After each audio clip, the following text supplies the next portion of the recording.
castelo forte é o nosso Deus. Vamos abrir, irmãos, Tiago.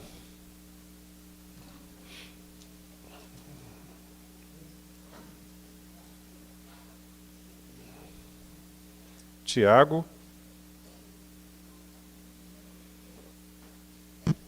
Nós estamos no capítulo 2. Na seção do versículo 18 em diante. Nós já falamos a respeito de Abraão e ficamos, então, de fechar com os versículos 25 e 26, que é quando Tiago usa o exemplo de Raabe. E no estudo passado eu disse aos irmãos que deixaria para falar sobre Raabe no estudo seguinte, né? Porque seria interessante nós destacarmos ali algumas importantes lições a partir desta mulher, uma vez que muitas pessoas acabam, de maneira equivocada, retirando, né, da figura feminina ou das mulheres a participação no reino de Deus, não é? Enquanto a Bíblia não faz isso, muito pelo contrário, a Bíblia ela destaca muitas mulheres que foram usadas pelo Senhor, chamadas por Deus, para também serem importantes instrumentos, inclusive, né, na linhagem de Jesus Cristo, que é o caso de Raabe. Então, os versículos 25 e 26 de Tiago 2 dizem assim: de igual modo, não foi também justificada por obras a meretriz Raabe, quando acolheu os emissários e os fez partir por outro caminho? Porque assim como o corpo sem espírito é morto, assim também a fé sem obras é morta. Então Tiago já tinha nos falado a respeito de Abraão, não é? Abraão, ele creu e por isso lhe foi imputado para a justiça, né? O fato de ele crer, foi chamado amigo de Deus, e agora ele cita Raabe, dizendo a mesma coisa, que Raabe também foi justificada por causa das suas obras, né? Ou da fé que ela recebeu de Deus e obedeceu ao Senhor. E Tiago usa aqui o episódio lá de Jericó, não é? Quando ela então acolhe os espias, os emissários, e os faz partir por outro caminho, protegendo os emissários de serem presos, né, pelos inimigos. Então eu quero começar aqui lembrando os irmãos, na verdade, né, porque obviamente os irmãos conhecem, mas Raabe, ela de fato é uma figura muito importante, muito notável no Antigo Testamento, especialmente por conta da sua origem, né, uma origem improvável. Ela era uma mulher cananeia. Então é muito interessante porque desde o início, não é, nós percebemos que Deus ele quer chamar pessoas de todas as nações, de todos os povos. Os irmãos se lembram lá de Apocalipse, não é? Quando diz o texto que de toda língua, povo, nação, raça, todos eles virão para glorificar o Senhor. Então, no Antigo Testamento nós já percebemos isto. Embora Israel fosse a nação central, a nação para a qual Deus se revelou de maneira especial, nunca foi plano de Deus salvar apenas os israelitas, né? Sempre foi plano de Deus salvar os eleitos, sendo eles israelitas ou não. Tanto isto é verdade que nós temos vários episódios, várias circunstâncias na Bíblia que comprovam isto, né? Talvez a mais marcante de todas seja a experiência do profeta Jonas, porque Jonas foi mandado para pregar para uma nação inimiga de Israel, não é? Que era a Assíria. Nínive, a capital da Assíria, que tinha sido já inimiga de Israel, inclusive inimiga daquelas brabas mesmo, né? De cometer crueldades e violências, etc. Mas Deus queria salvar aquelas pessoas, não é? Então, o Antigo Testamento nunca foi centrado em Israel do ponto de vista da expansão da salvação. Deus sempre quis que a salvação alcançasse não só os israelitas, mas também os não israelitas, né, que depois vão se tornar conhecidos como gentios, né? Lá no Novo Testamento a gente tem uma nomenclatura mais clara, né? Os chamados gentios, aqueles que não são israelitas de nascimento. E era o caso de Raabe, né? Raabe, para os irmãos que chegaram depois, nós estamos aqui em Tiago 2, versos 25 e 26, tratando sobre o exemplo de Raabe na justificação pela fé somente e na demonstração das suas obras. Então, ela era de uma origem improvável, não é? Mas demonstrou uma fé exemplar. E aí eu quero só lembrar os irmãos, nós não vamos ler todo o texto, mas eu queria convidar os irmãos para a gente voltar lá em Josué, o livro de Josué, no capítulo 2, para que os irmãos possam se lembrar como que era, né? Como que foi feita a identificação desta mulher, Raabe. Josué, capítulo 2. Vou pedir a algum irmão que leia, por gentileza, o versículo 1.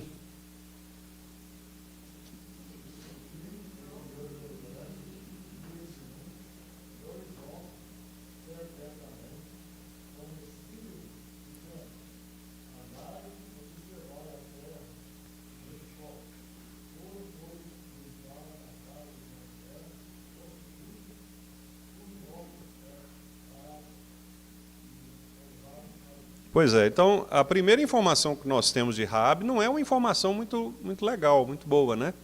Ela era uma prostituta. E prostituta é prostituta em qualquer lugar.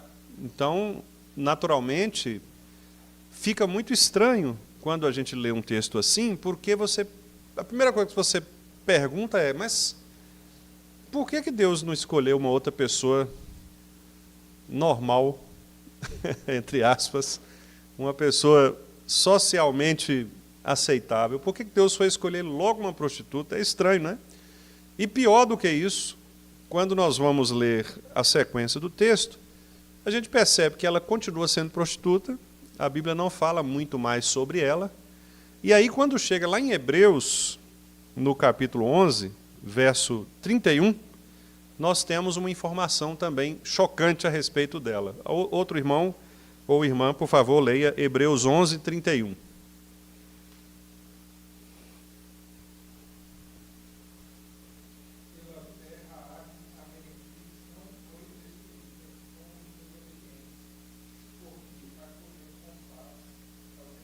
Pois é, pela fé, veja bem, ela é citada num dos painéis mais importantes do Novo Testamento, do cristianismo, que é a chamada Galeria da Fé, Hebreus 11.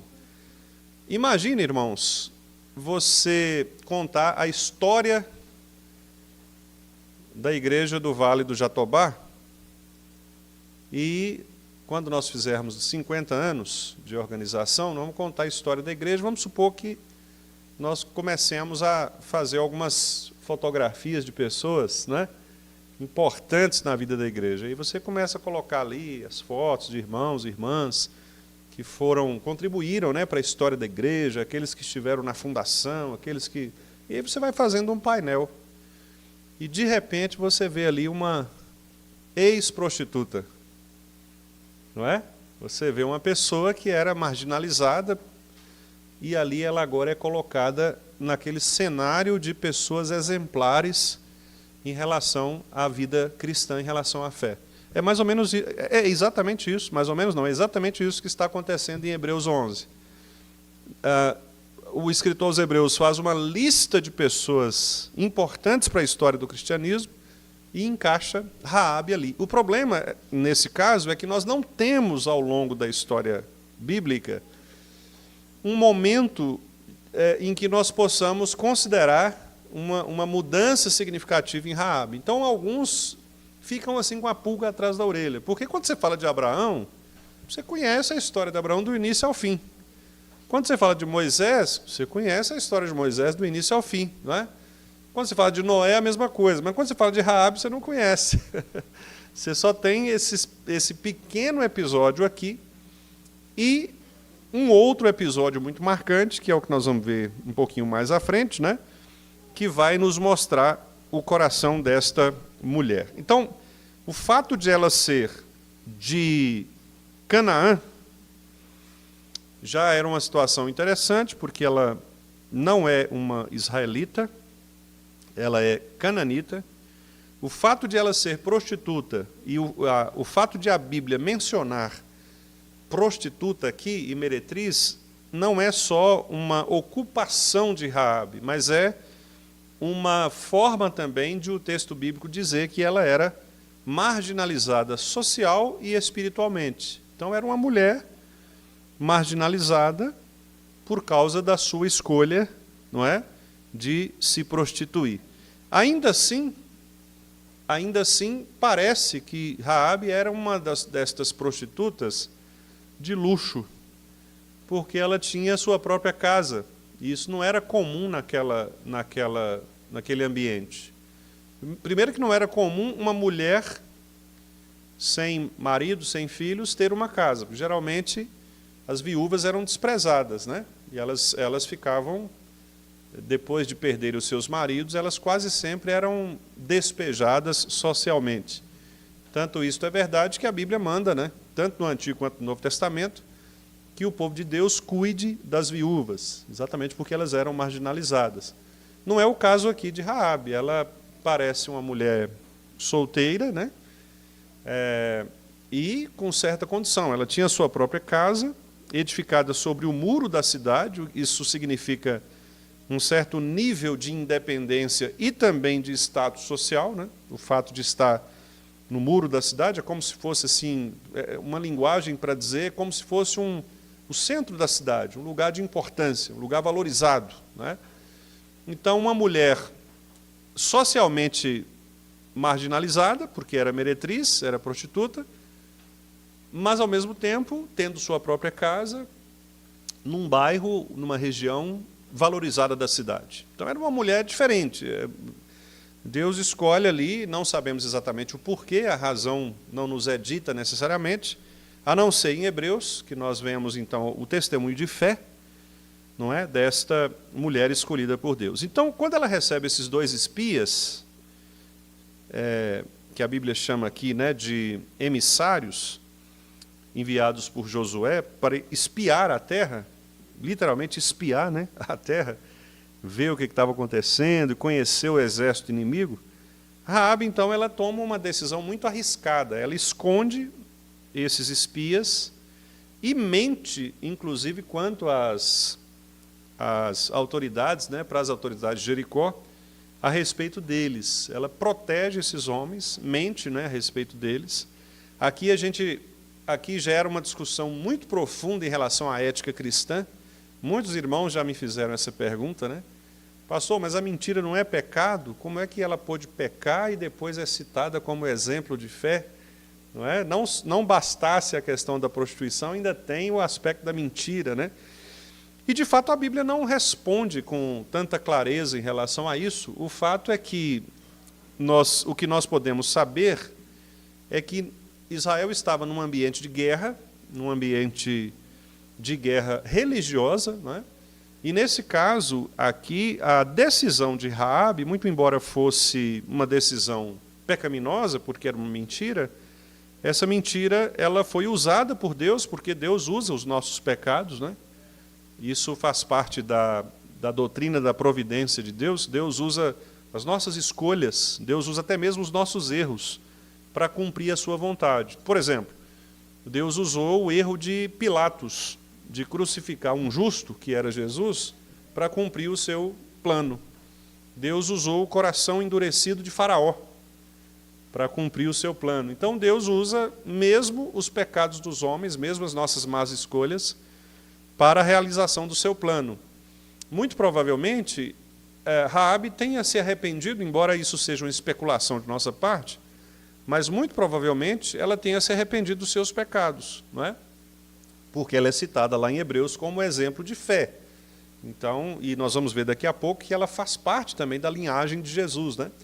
Então é muito provável que ela tenha se arrependido, inclusive disto. Mas Deus usou a sua astúcia, a astúcia de Raabe, né, para que pudesse proteger naquele momento os espias que foram enviados por Josué para verificar as condições de guerra de Jericó.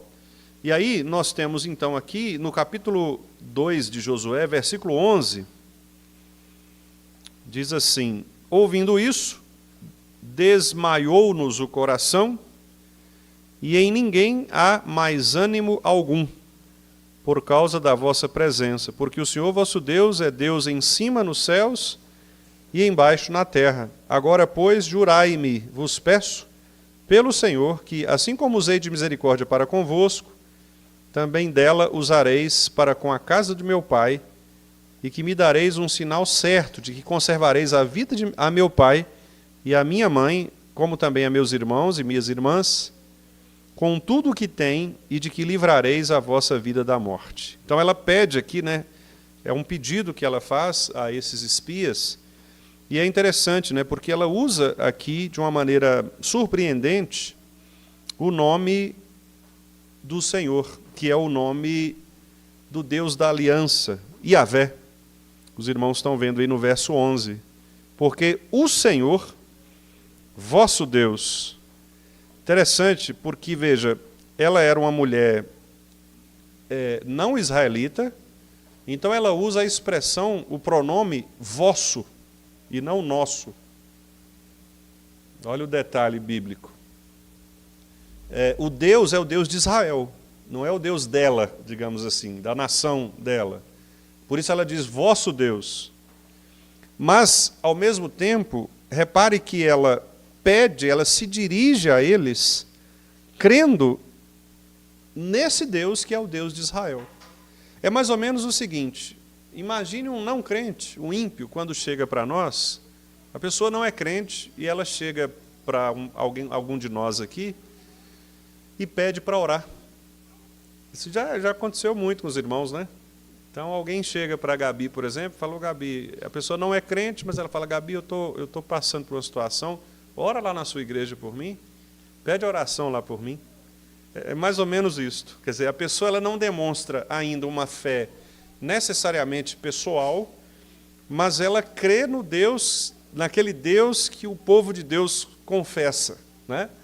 Então Raabe começa a demonstrar aqui um apreço, uma admiração, uma adoração, né, podemos assim dizer, por esse Deus de Israel. Então a gente percebe uma confissão da parte dessa mulher, que crê no Deus de Israel, mesmo sem ter sido ensinada pelos profetas e pelos sacerdotes de Israel.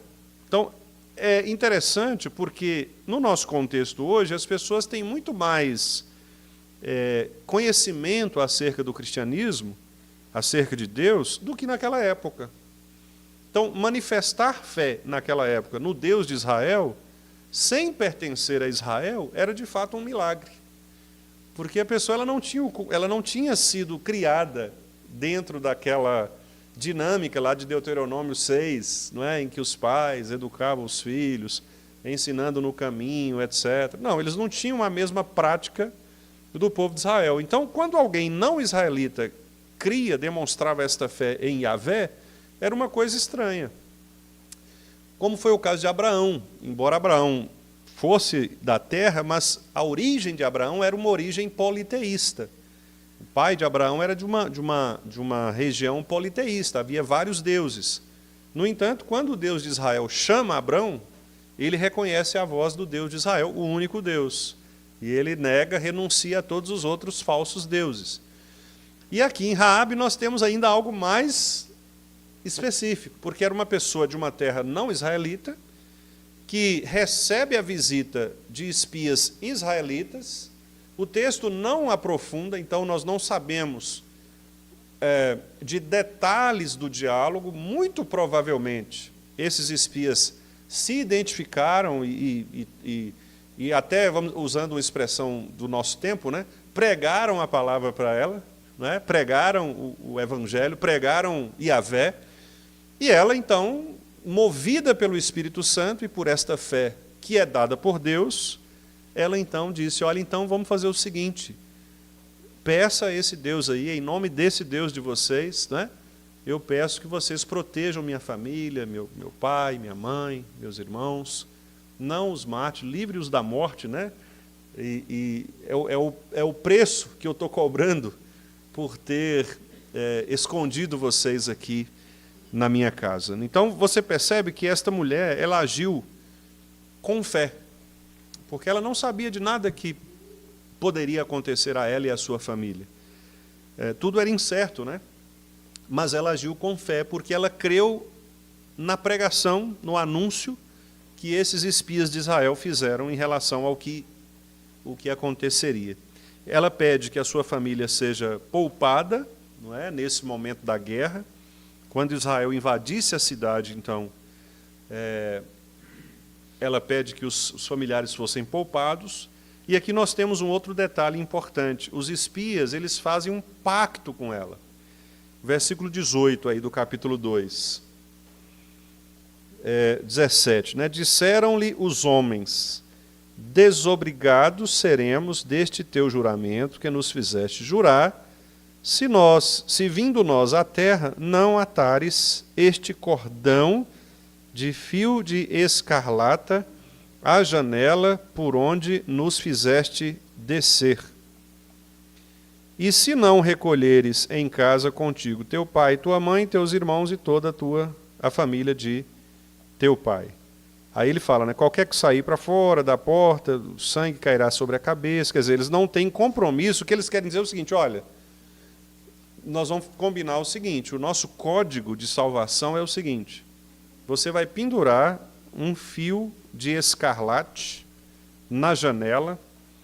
Esse fio de escarlate, né, muitos interpretam aqui como uma peça mesmo, como um lençol, um pedaço de pano, algo que pudesse identificar.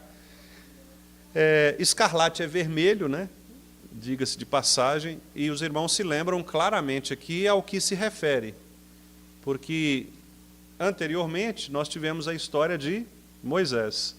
E o que Deus mandou passar na porta das casas para que o anjo da morte não atingisse os filhos primogênitos?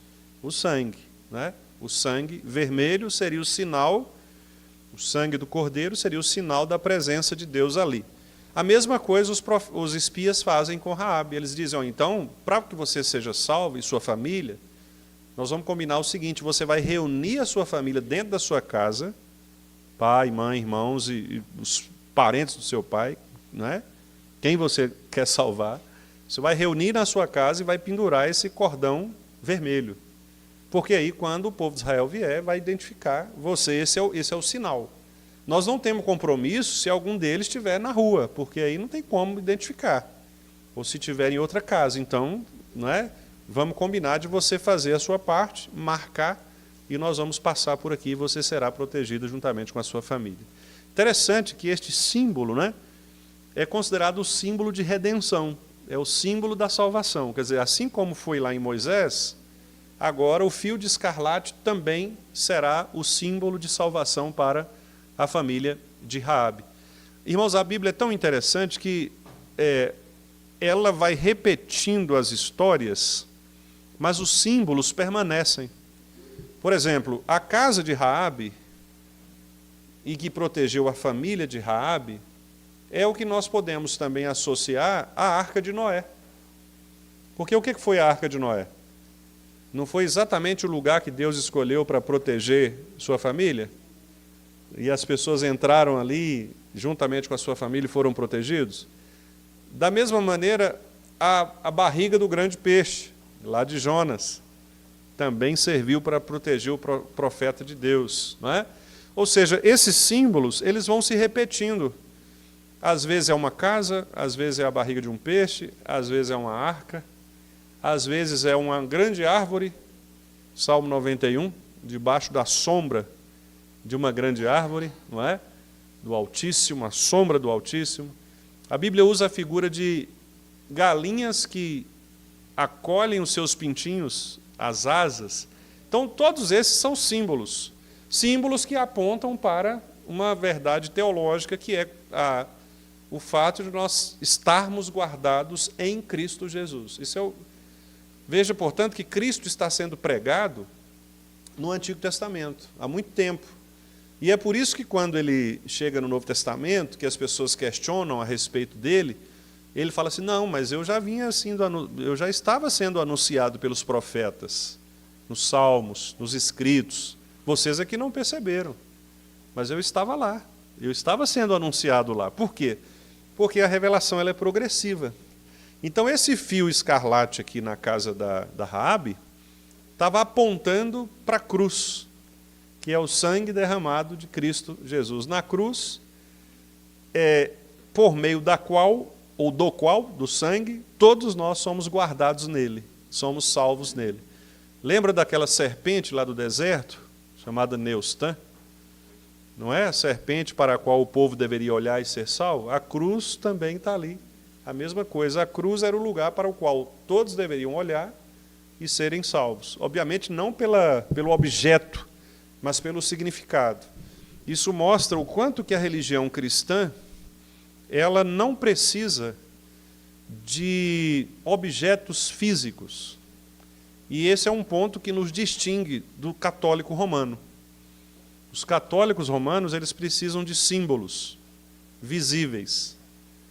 Eles precisam do terço, eles precisam da cruz, eles precisam dos santos visíveis, eles precisam de tudo que é visível.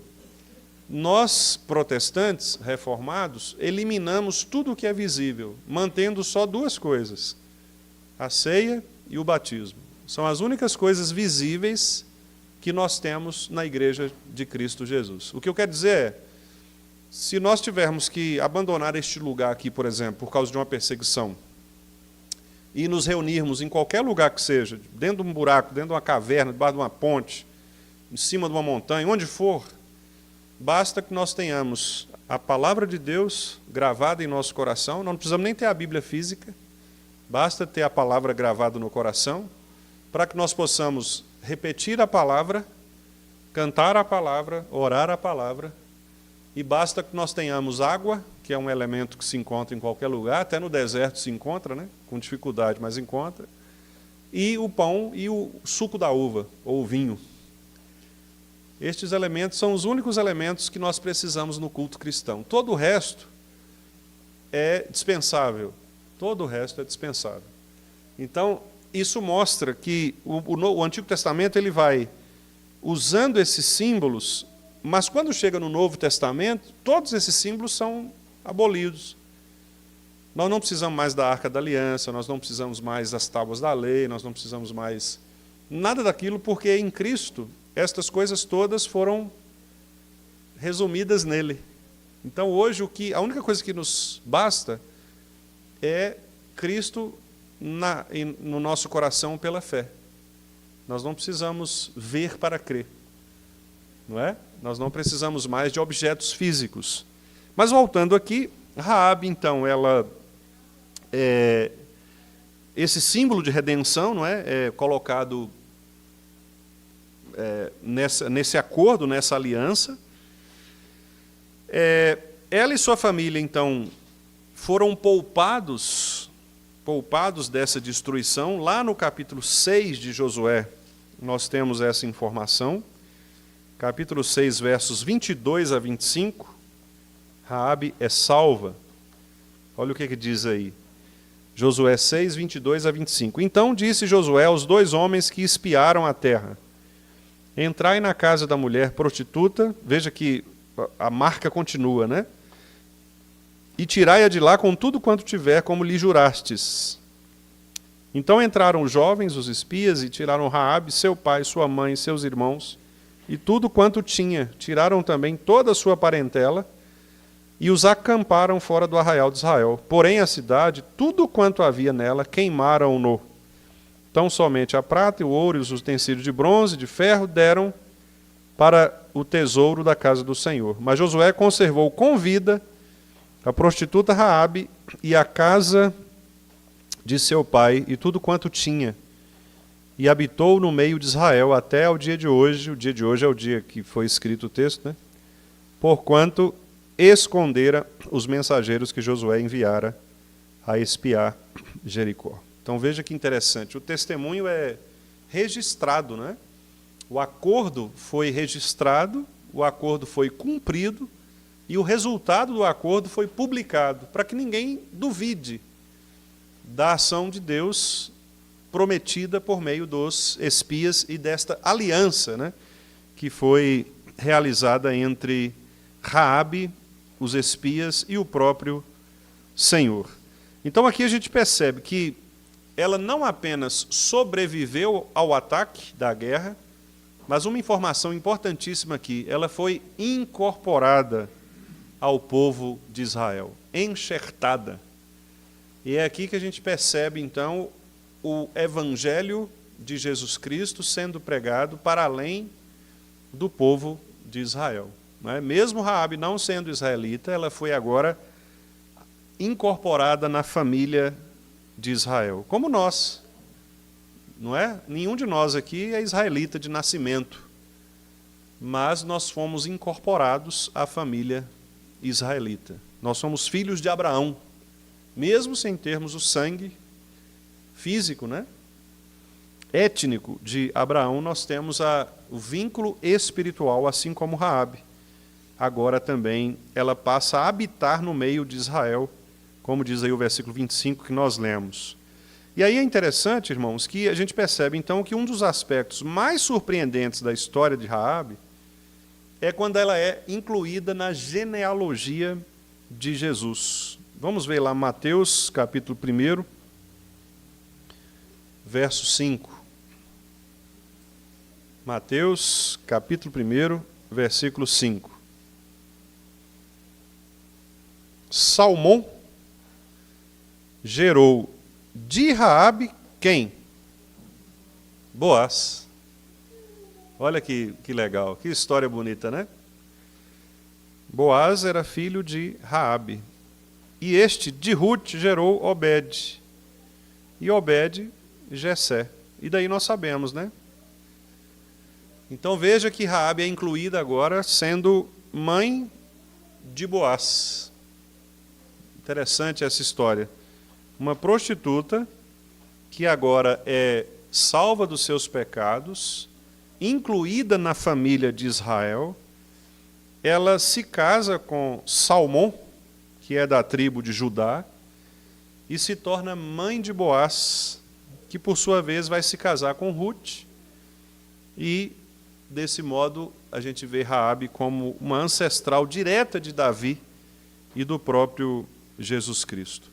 E aí nós temos, depois disso, as duas citações que nós já fizemos aqui, que é Hebreus 11:31, pela fé Raabe, a meretriz, não foi destruída com os desobedientes, né, de Jericó, e também esse texto que agora nós estamos estudando, que é Tiago 2:25, quando Tiago então cita Raabe aqui como um exemplo de fé viva, demonstrada por meio das obras. Então, o que nós podemos aprender, juntando agora as duas histórias de Abraão e Raabe, para fundamentar esta tese, né, doutrinária de Tiago, de que a fé sem obras é morta.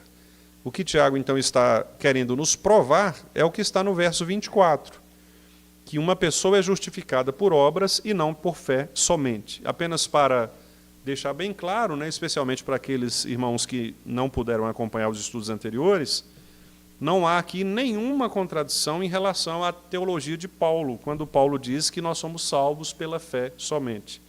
O que eu tenho dito aos irmãos é que nós estamos diante do mesmo fato, mas com ênfases diferentes. Então, nós estamos lidando com a salvação.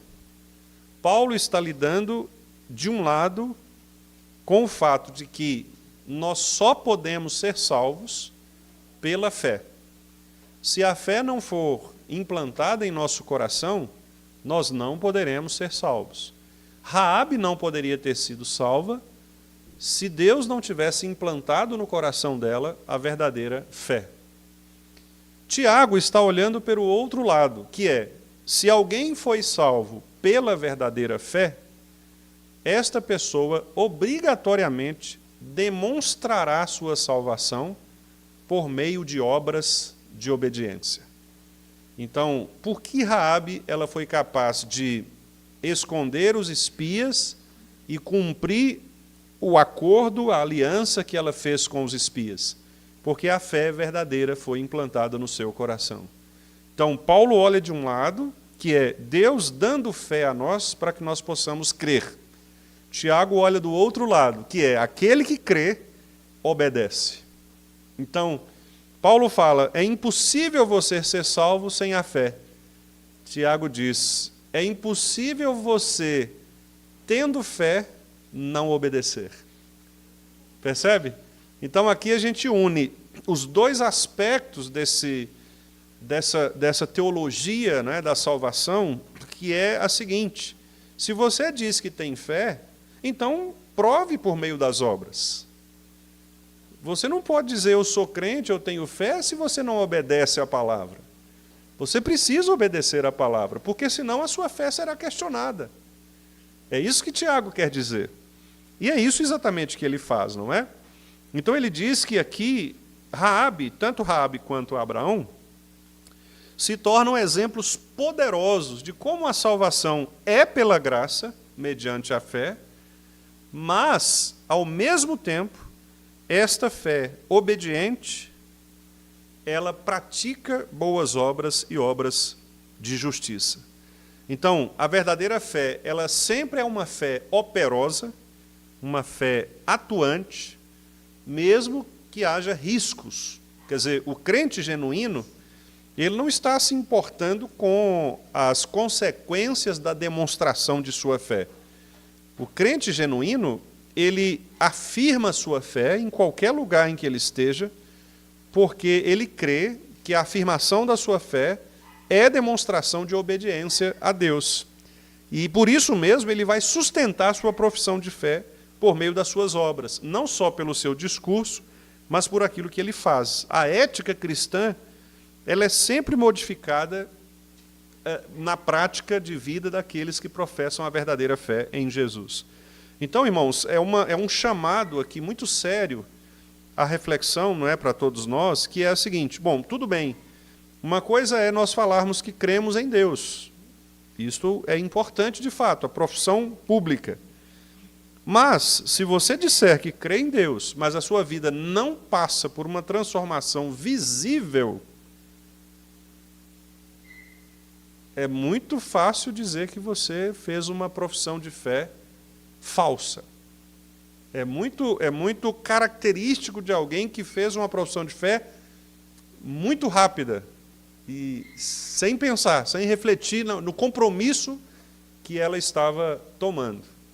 Porque aquele que de fato crer na transformação genuína, a sua vida é eticamente, moralmente modificada. Ele dá exemplo visível, público, não só por meio do discurso cristão, mas por meio da prática cristã. Eu vou citar aqui para os irmãos 2 textos que vão nos ajudar um pouco mais a perceber isto. Por exemplo, os irmãos de Tessalônica, para quem o apóstolo Paulo escreve. Vejam aí, primeira carta de Paulo aos Tessalonicenses, capítulo 1. Paulo agradece a Deus, não é, pela igreja. Paulo fala que menciona aqueles irmãos em suas orações. Aí no versículo 3, 1 Tessalonicenses 1:3, ele fala: recordando-nos diante do nosso Deus e Pai, a primeira coisa que ele diz, da operosidade da vossa fé. Está vendo? É uma fé que opera, que obra, que trabalha. É uma fé operante, ou operosa. Como assim? Que fé é esta? Aí ele demonstra isto lá na frente, no versículo 6. Que fé operosa é esta? Como é que alguém demonstra a operosidade da sua fé? Ele diz aí, olha, com efeito, a palavra com efeito é com certeza, né, certamente, vos tornastes imitadores nossos e do Senhor, tendo recebido a palavra, posto que em meio de muita tribulação, veja, eles estavam passando por tribulação, mas com a alegria do Espírito Santo. Aí vem, de sorte que vos tornastes o modelo para todos os crentes na Macedônia e na Acaia. Por quê? Porque de vós repercutiu a palavra do Senhor, não só na Macedônia e Acaia, mas também por toda parte se divulgou a vossa fé para com Deus, a tal ponto de não termos necessidade de acrescentar coisa alguma. Pois eles mesmos, no tocante a nós, proclamam que repercussão teve o nosso ingresso no vosso meio, e como, deixando os ídolos, olha a mudança, vos convertestes a Deus para servirdes o Deus vivo e verdadeiro, e para aguardardes do céu o seu Filho, a quem ele ressuscitou dentre os mortos, Jesus, que nos livra da ira vindoura. Que texto maravilhoso. Paulo está dando um testemunho claro, aberto, do que é o processo de conversão de alguém. Paulo está dizendo, olha, a fé de vocês ela é conhecida não pelo que vocês falam, mas pelo que vocês fizeram. Vocês abandonaram os ídolos e passaram a crer na palavra de Deus e a pregar a palavra de Deus. É isso que faz a diferença. Então veja que Paulo também, assim como Tiago, está condenando uma fé simplesmente intelectual. Uma fé de discurso, né? Aquela fé que só da boca para fora. Tiago, inclusive, diz, olha, isso aí os demônios fazem. Porque eles também creem nesse nível em Deus. Eles sabem que Deus existe, os demônios sabem. E, inclusive, eles tremem na presença desse Deus porque sabem que Ele é todo-poderoso. Mas não é isto. É a mudança, é a transformação, é o fazer diferença que caracteriza a vida cristã. E aí eu quero o segundo texto que eu disse aos irmãos que mencionaria, que é o texto de Josué. Josué, lá no último capítulo de Josué, os irmãos conhecem bastante esse texto, né? Geralmente a gente cita em casos de comprovação de testemunho, né, da vida cristã. Josué faz um desafio para o povo, lá no versículo, a partir do versículo 14, né, do último capítulo, capítulo 24, ele faz um desafio. Ele fala assim, versículo 14, agora, pois, temei ao Senhor e servi-o com integridade e com fidelidade. Veja, olha a prática. Deitai fora os deuses, quer dizer, joga fora os deuses. Vocês estão vendo? Então, a mudança de vida, ela envolve a prática. Aquele que pecava não peca mais, aquele que furtava não rouba mais, aquele que mentia não mente mais. Quer dizer, tem que haver uma mudança. Não é só de boca para fora, a pessoa tem que demonstrar que ela é outra. Não é? Então Josué está falando, olha, joguem fora os ídolos, abandonem os ídolos, porém se vos parece mal servir ao Senhor, escolhei hoje a quem sirvais. Quer dizer, vocês podem escolher ou os deuses que os vossos pais serviram, ou aos deuses dos amorreus em cuja terra habitais. Eu já resolvi. Eu e a minha casa serviremos ao Senhor. Né? Que é o texto bastante conhecido aí. Né? Josué está falando isso em que contexto? Ele está falando no contexto de que ele está dizendo, olha, o meu povo, minha casa, aqui nós somos do Deus de Israel, agora vocês podem escolher. Só que olha só o que acontece. Então o povo respondeu e disse, o que é isso, Josué? Longe de nós, rapaz, abandonarmos o Senhor para servirmos outros deuses. Olha a confissão teológica desse povo. Porque o Senhor é o nosso Deus. Ele é quem nos fez subir, a nós e a nossos pais, da terra do Egito, da casa da servidão, quem fez estes grandes sinais aos nossos olhos e nos guardou por todo o caminho em que andamos e entre todos os povos pelo meio dos quais passamos.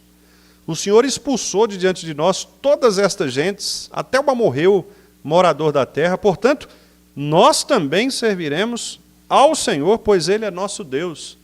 Ora, você ouve alguém falar isso, você pensa assim, poxa, esse pessoal aqui é crente mesmo. Porque para falar isso aqui, ó, não, Ele é o Deus que nos tirou do Egito, Deus que tal, etc. Mas Josué, meus irmãos, era desconfiado. Josué não acreditava fácil nas coisas, não. Aí ele fala assim, ó, então disse ao povo, é isso que vocês estão falando? Então tá bom. Não podereis servir ao Senhor, porque é Deus santo, Deus zeloso, que não perdoará a vossa transgressão nem os vossos pecados. Vou avisar de novo. Se deixardes o Senhor e servirdes a deuses estranhos, então se voltará, vos fará mal, vos consumirá, depois de ter feito o bem. Então disse o povo a Josué, não, rapaz, nós já te falamos, vamos servir o Senhor. Aí Josué, tá bom, vocês mesmos são testemunhas contra vocês, de que vocês estão escolhendo o Senhor para servir. E o povo, nós somos, pode ficar tranquilo. Aí Josué dá a tarefa. Agora deitai fora os deuses estranhos que há no meio de vós, inclinem o coração ao Senhor Deus de Israel. Ao Senhor nosso Deus serviremos e obedeceremos. Assim, naquele dia, fez Josué aliança com o povo e lhe a pôs por estatuto e direito em Siquém. Agora, o que acontece? Josué morre, versículo 29, versículo 30, ele é sepultado. Diz o versículo 31 que Josué serviu, Israel, né, por meio de Josué, serviu ao Senhor todos os dias dos anciãos que ainda sobreviveram por tempo, depois de Josué, e sabiam todas as obras que o Senhor havia feito para o povo. Aí você pula para Juízes e você tem uma informação chocante. Capítulo 2, verso 10 de Juízes. Capítulo 2, 10 de Juízes. Foi também, Josué morreu, olha o versículo 8 aí. Faleceu Josué, filho de Num, servo do Senhor, com a idade de 110 anos. Sepultaram-no no limite da sua herança, em Timat-Heres, na região montanhosa de Efraim, ao norte do monte Gaás. Foi também congregada a seus pais toda aquela geração. E outra geração se levantou. Qual geração que morreu? A que estava com Josué. A que se levantou eram os filhos deles. A outra geração, após eles, se levantou. E essa geração dos filhos, olha a informação aí. O que está falando deles? Que não conhecia o Senhor, nem tampouco as obras que fizera a Israel. Então, fizeram os filhos de Israel o que era mal perante o Senhor, pois serviram os Baalins. Deixaram o Senhor, Deus de seus pais, que os tiraram da terra, a mesma declaração, ó, que os tiraram da terra do Egito, e foram-se após outros deuses, entre os deuses das gentes que havia ao redor deles, os adoraram, provocaram o Senhor à ira, porque deixaram o Senhor e serviram a Baal e Astarote. Os irmãos conseguem concluir o que aconteceu aqui, né? Josué disse, vocês têm certeza disso? Claro que temos. Tem certeza disso? É sério. Profissão de fé é um negócio sério. Não, pode ficar tranquilo, nós não vamos voltar atrás. Vocês estão certos disso? Estamos. Então tá bom. Então vamos fazer uma aliança com Deus. Aí passou a geração, veio uma outra geração que era fruto daquela que não conhecia o Senhor. Por que não conhecia? Porque eles não ensinaram. Porque Deuteronômio 6 diz que se eles tivessem ensinado, eles teriam guardado na cabeça deles. Mas eles não ensinaram, eles não sabiam o que Deus tinha feito.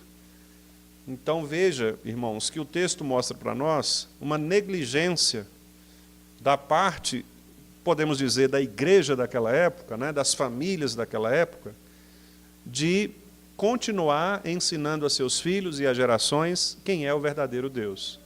Isso mostra o que para nós? Mostra o que Tiago está nos dizendo muito tempo depois dessa história aqui. Não adianta professarmos a fé se não demonstrarmos com as nossas obras que, de fato, o Deus que nós cremos, ele é diferente dos falsos deuses. Não adianta. Você pode falar, pode falar, pode falar. Se o seu filho, seu neto, se as crianças da igreja não virem em nós exemplos de fé, o nosso discurso será um discurso vazio. Os pais podem ensinar os filhos o que quiserem, mas se eles próprios não viverem o que eles estão ensinando, já era. Se os pais viverem, é garantia de que eles serão salvos? Não.